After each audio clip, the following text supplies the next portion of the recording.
Bonjour à tous et bienvenue sur boursicoté.com pour cette nouvelle analyse technique Forex, matières premières et Bitcoin avec une paire de devises euro-dollar qui est restée aujourd'hui autour de la zone ici des 1.0360, cette fameuse zone donc majeure sur l'ancienne évolution de la paire de devises, puisque ça a longtemps été un support donc majeur par rapport à la tendance moyen-long terme. Donc on est resté ici autour de cette zone. On a du mal ici à franchir cette zone entre 1.0360 et 1.05 qui étaient deux niveaux donc très importants sur l'horizon de temps moyen-long terme.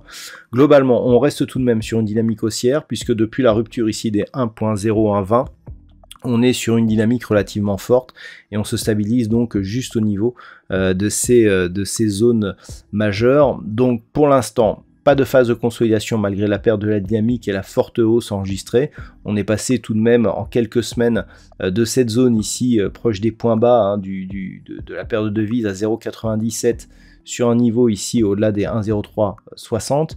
Donc clairement, on a eu ici une forte hausse. La stabilisation sans consolidation nous indique que nous sommes toujours sur un mouvement plutôt fort. Donc on reste haussier ici avec une perspective de dépassement de la zone ici des 1.05. Sur la paire de devises livre sterling contre dollar américain, la configuration est presque la même.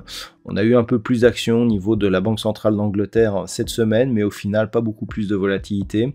Le point notable ici, c'est ce test de la zone des 1.20 qui a été, elle aussi, une zone majeure sur l'évolution de cette paire de devises d'un point de vue moyen-long terme. On reste toutefois sous cette zone, donc dans une phase d'attente, un petit peu comme sur l'euro-dollar. On a eu ici une hausse assez intéressante qui a été très peu consolidée.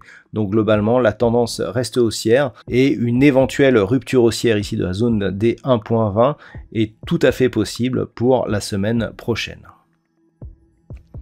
Sur l'or, nous avons un mouvement qui semble vouloir nous réorienter à la hausse. Sur le métal jaune, on peut observer ici ce qui se passe sur une vue un peu plus éclatée, en vue ici daily. La rupture ici de la zone des 1758 était un bon signal. On attendait ici un dépassement des 1780-50 pour revenir ici sur cette zone majeure des 1807 $ l'once. Il semblerait que l'on doive s'armer de patience, puisque après ce contact sur la zone des 1780-50, il semblerait que l'on reparte à la baisse. Alors ce retour à la baisse n'est pas très grave. Tant que l'on reste ici au-dessus des 1730 $ l'once, on est toujours dans une perspective largement haussière. Lorsque l'on observe un petit peu ce qui se passe sur les retracements de Fibonacci, eh bien, on voit que nous sommes actuellement à peine en train de tester le retracement à 23,6%. On voit que si on cassait la zone des 1730, eh bien, on viendrait tester la zone des 38,2. Donc globalement, on est loin encore des niveaux de retournement, mais sur l'or, tout peut aller vite, donc il faut rester vigilant. Mais globalement, tant que l'on est ici au-dessus des 1730, vu l'impulsion que nous avons eue ici précédemment, eh bien on resterait dans une perspective donc plutôt haussière à moyen terme, sauf en cas de rupture donc de cette zone majeure.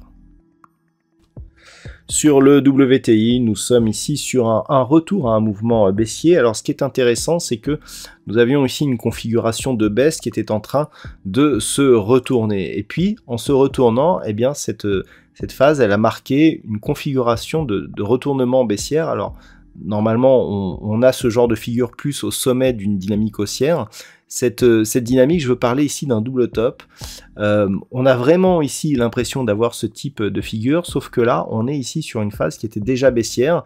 Ce point haut ici avait commencé à invalider la poursuite de la dynamique baissière, mais il n'a pas été confirmé. Là, on avait un plus bas légèrement plus haut, donc en plus sur une ancienne zone de support, donc c'était plutôt bon signe, sauf qu'on n'a jamais confirmé ici. On a un petit plus haut, un tout petit plus haut, mais le fait que l'on revienne ici sous 84 $ le baril, eh bien, nous met plutôt dans une perspective donc de double top, avec potentiellement un retour ici sur cette zone de point bas, donc proche des 76,20 $ le baril et potentiellement un retour sur la zone majeure des 75 $ le baril qui se trouve juste donc en dessous.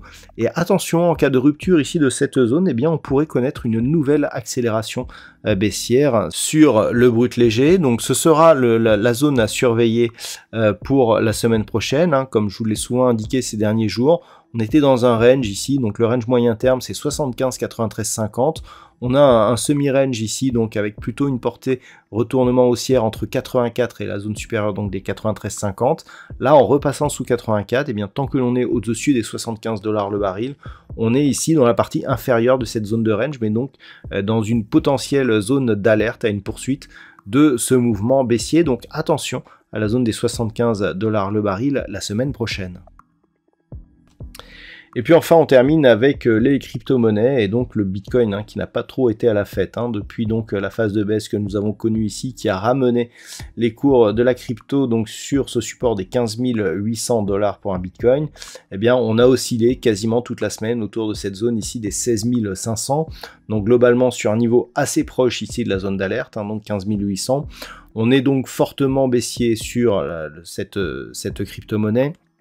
La rupture ici qui a amené les cours du Bitcoin à ce presque plus haut ici, proche des 21 100, pardon, à ici cette zone des 15 800, eh bien a encore provoqué donc une forte baisse par rapport justement à cette crypto. Suite à cela, en absence de rebond technique, eh bien on reste sur une perspective baissière qui pourrait être donc réactivée sur rupture de la zone des 15 800 $ pour un Bitcoin. On commencerait à avoir ici une sortie de cette zone d'alerte sur rupture ici de cette zone des 17 100 $ pour un Bitcoin. Voilà donc ce que l'on peut dire sur l'analyse technique de ces principaux actifs, Forex, matières premières et crypto-monnaies. Je vous souhaite de passer une très bonne soirée, un bon week-end.